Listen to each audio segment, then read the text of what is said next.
Some of the key reasons to try Clarion would be that it offers a really satisfying sensory experience for people with learning disabilities, particularly with PMLD, where they have a lack of movement as well as being able to express themselves.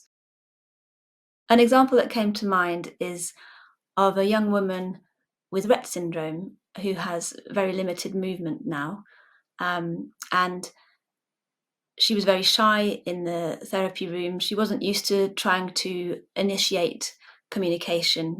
She would find it enjoyable to listen and be passive. But when I was using Clarion, she started to realize that she had some input into how the music might sound. And so her small movements could have quite a big effect on the difference in the music. And having been someone who I found quite difficult to connect with and who I often felt slightly at a loss with how to make a relationship with her, she suddenly started to feel in control of the music, and she laughed when she saw that what she did on the screen would change what I would do on the piano. And this suddenly changed the dynamic of the relationship, and she felt like she was in charge. And the way she came to sessions was very different. She smiled as she came in. She was engaged, and it was because of using the screen and using Clarion. Another example would be with a client who's adolescent and has cerebral palsy and is very aware of music, very cultured, has a lot of set ideas around the kind of music they'd like to hear and play.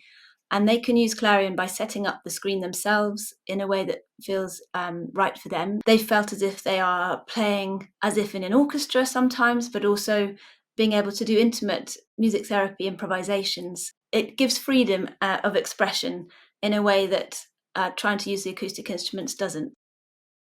I would encourage you to play around with it and to see what you think of it, and to try all the different settings and all the different ways of making the screens up to be exciting and different.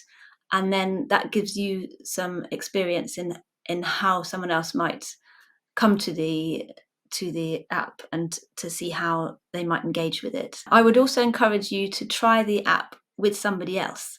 So to improvise music using Clarion, either with both of you on Clarion or with one of you on Clarion and the other on an acoustic instrument, because it will help you feel what it's like to use it as a client, in the same way that we've always practiced other music therapy techniques.